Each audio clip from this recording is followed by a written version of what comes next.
All right, hold on. I gotta find a place to pull over. I am getting so fired up just thinking about this that I've got to pull over before I cause an accident. All right, so I am so fired up and frustrated about this. I am tired of the lies and the manipulation and the misinformation that is out there all over the internet. It comes from the left, from the right, from the Democrats, from the Republicans, from blue and red. Now, before you scroll away, please hear me out. This will not be a political post. I am not going to talk about or speak on any specific issues. I will not be talking about my stance on any issues. I am coming to you as a fellow American who is just frustrated with what I'm seeing on the internet. And I'm urging you to watch this video with an open mind. But at the same time, question everything. Even question what I'm going to say. Be a skeptic. We can do better. We can be better. So let's talk about it. It is crazy to me that there is still so much misinformation and so many lies or manipulated information out there on the internet. It baffles me that this day and age that people still think that they can get away with it. I think most of us are really starting to become aware of it, but I urge you to simply take a step back, consider the source of your information, question everything, be a skeptic. Now, I've always said that I'm a skeptic by nature, but now after thinking about this more, I really think that I am a skeptic by nurture, meaning that it is a product of my experience in life. Now, I'm a skeptic when it comes to all aspects of my life. I truly am. I know it drives my wife crazy. I will question everything and anything that anybody says to me to a certain extent. Now, being a skeptic is a lonely place to be, and it can frustrate many people, including myself when I'm this way. But I am a product of my experience. To illustrate this, even when somebody says, hey, have you seen the weather? It's going to rain or it's going to snow. I'll be like, well, I'm going to jump onto the weather app and check it out and see if it is. And in fact, when my wife will come to me and she'll say, hey, babe, have you seen this? My first reaction will be, well, but where did you see it? And then she'll tell me whatever. I'm like, okay, well, who posted it? And that will kind of lead me into understanding maybe where that information came from. Sometimes if it piques my interest, I'll dive into a little bit more and try to understand a little bit better, or we'll talk about it a little bit more, whatever it is. But I am so frustrated with everything that's out there. People, we can do better and we can be better. Let's not be those echo chambers. Let's not be those people that just read a headline or see a quick post and then believe it and put it out there and spout it across the internet, share it with our friends, our family, whatever it is. Just question everything. So like I said, I'm not going to speak on any specific issue. I'm just going to give you some recent things that I came across that kind of piqued my interest, and I wanted to dive a little bit more into them. So there was scrolling on Twitter, X. Hey, Elon, change it back to Twitter. Nobody wants to call it X. It's weird, whatever. And I saw this post about Black Rifle Coffee Company. Now, just a little background. There's this controversy out there right now where an image is circulating about donations made by Black Rifle Coffee Company to Act Blue. And it's a picture of the FEC where you can go on and you can look at who donated, how much they donated, all that stuff. And it's this little cropped in image, and it shows all these donations made. It doesn't say who made them. It shows, what state they were in, their employer, but it doesn't also show the donations. But we'll get into that in a minute. Normally when I see stuff like that, it doesn't bother me. I'm like, hey, whatever. I've seen this before. I don't know what it's all about. I got bigger, better things to deal with. I'm not going to worry about it. But then, like a day later, I was scrolling another platform and this video came up and it was that same issue. Hey, the algorithm's working. And it was somebody talking about, they were actually refuting this image and talking about kind of what I'm talking about right now. Talking about the way that things are, people can take a snapshot of something, crop it down, and make it fit their agenda or their message or whatever it is. And it piqued my interest. And so I wanted to look into it a little bit further. I want to be as candid and as forthcoming with the information that I'm seeing. So what I want to do now, let's go to the office and I'm going to show you what I found in my research. We are here in the office.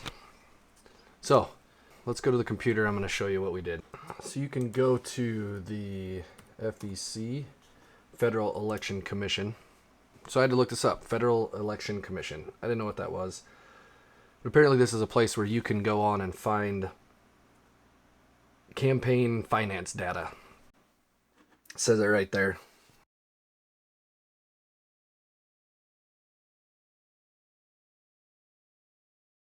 So I just went into browse data. So you go under the individual contributions.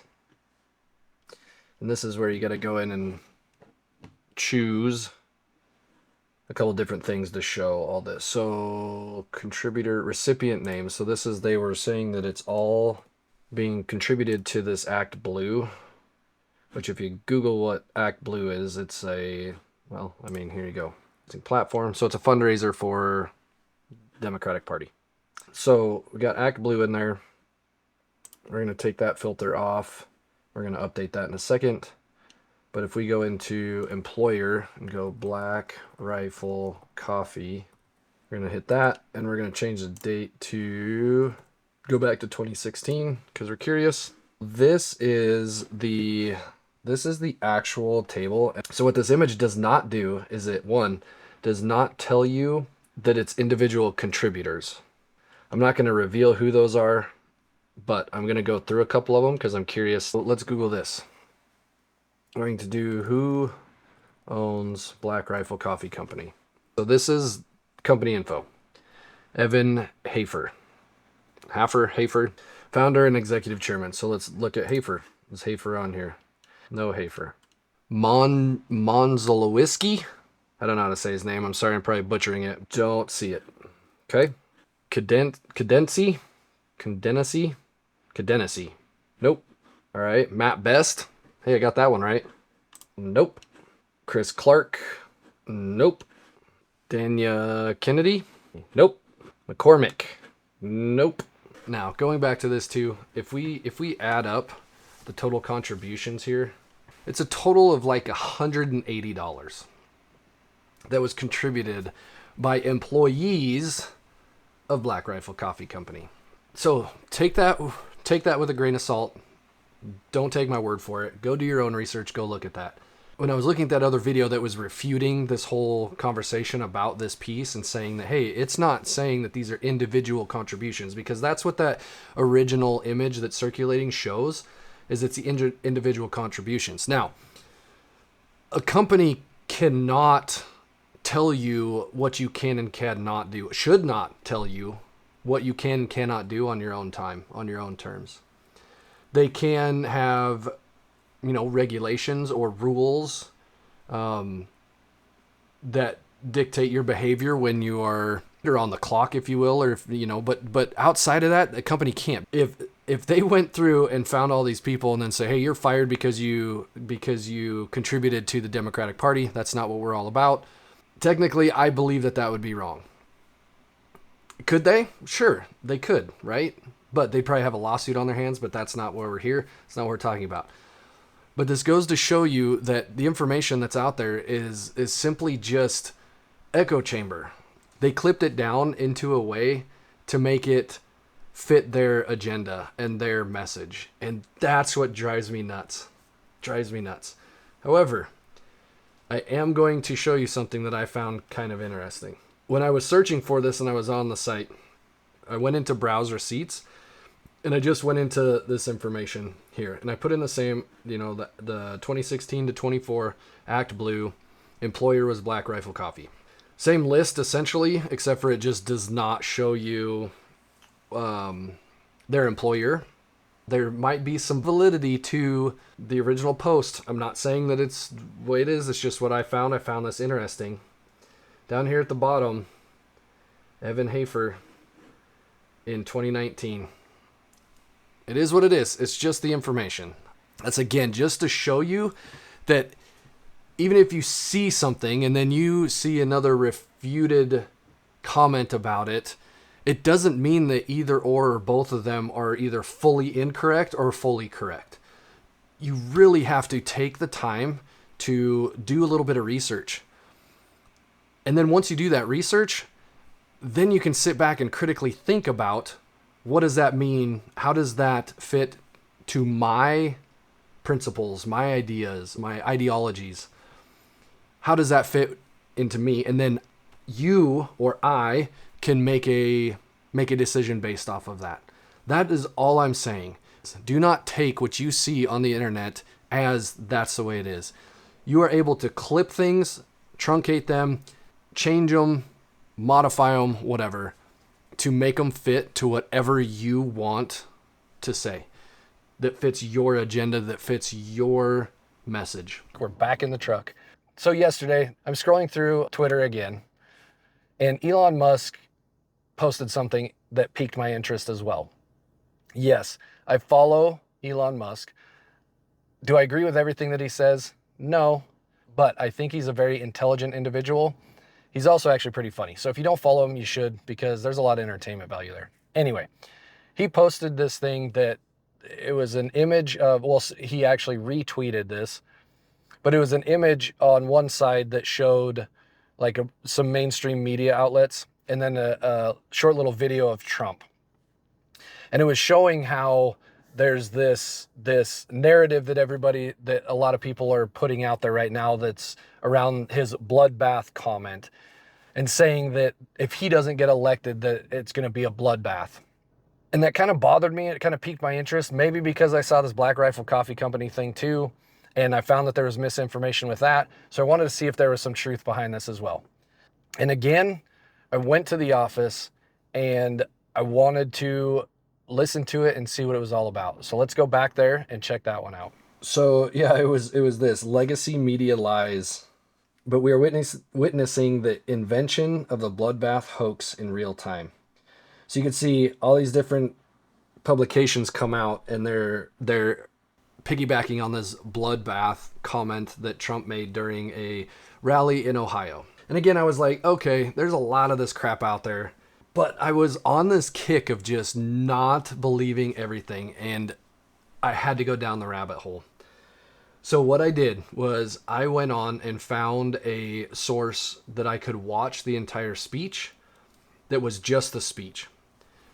No narratives, no anything. It was literally just Trump talking, because I wanted to see what it was all about. This is where people can take little snippets of things or headlines and run with them and skew them and take them out of context, make them fit their agenda or make them fit their message. So I watched the entire speech. It was like an hour and a half, I want to say. I don't remember how long the video was. So at about the 28-ish minute mark is where he starts to talk about this. You can go, again, don't take my word for this. Go on and do your own research, because the whole theme of this video is to not believe what you hear or what you see on the internet or what anybody tells you, to question everything. So even question what I'm telling you. Go on and watch it and see if you get the same context out of it or the same interpretation out of it. What Trump was talking about was he was talking about how he believes that the current administration is running this country very, very poorly. And he was actually specifically talking about the auto industry and talking about where certain auto manufacturers are being built around the country.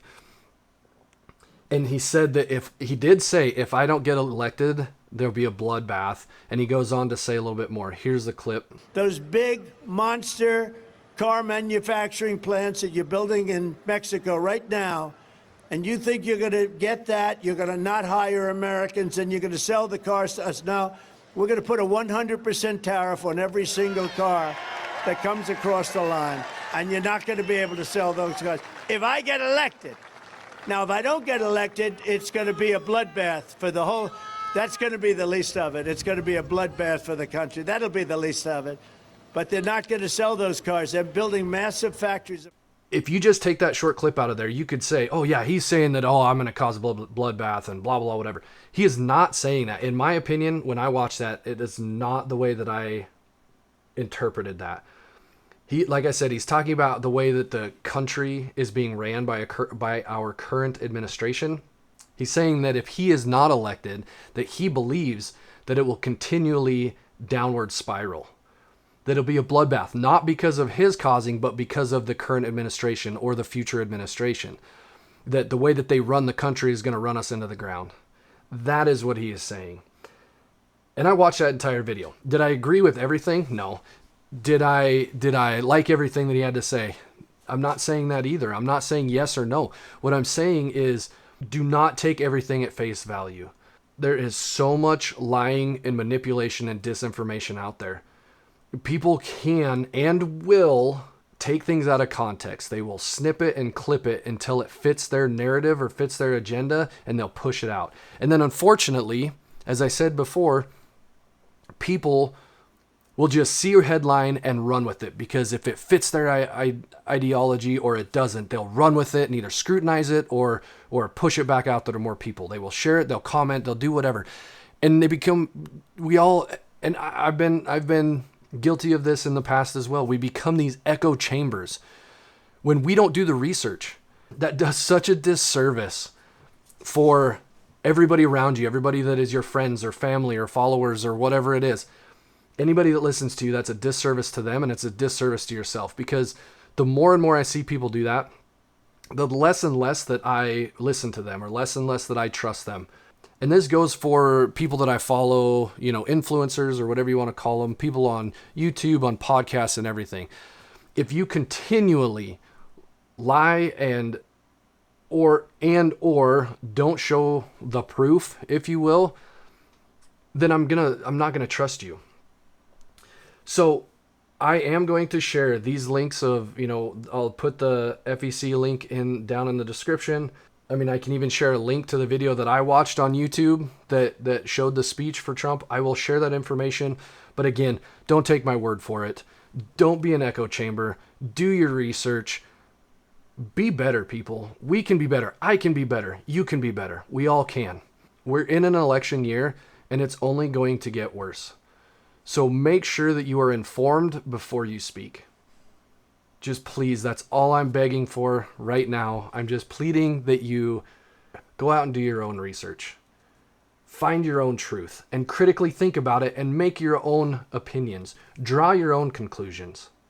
If you've listened this far, I thank you. It means that you want to do better, and that means that you want to be better. I hope that at least this opened your eyes a little bit to the information that is out there. And even though being a skeptic by nature is sometimes a scary thing, it's a lonely place, I hope that you can question more things, and I hope that this helps you to critically think about things and pushes you to change your mindset about your own life and about the world that we are a part of. If everybody can do that, just a little bit at a time, we will leave this place better than we found it. And it takes every single one of us to do that. And I think that we are really getting there. I really do. I think that more and more people are starting to realize this. I thank you for being here. I thank you for watching this. If you followed this far, I appreciate you. Thank you. Thank you. Thank you. As always, make the day yours. Make the day great. And we will catch you next time. See ya.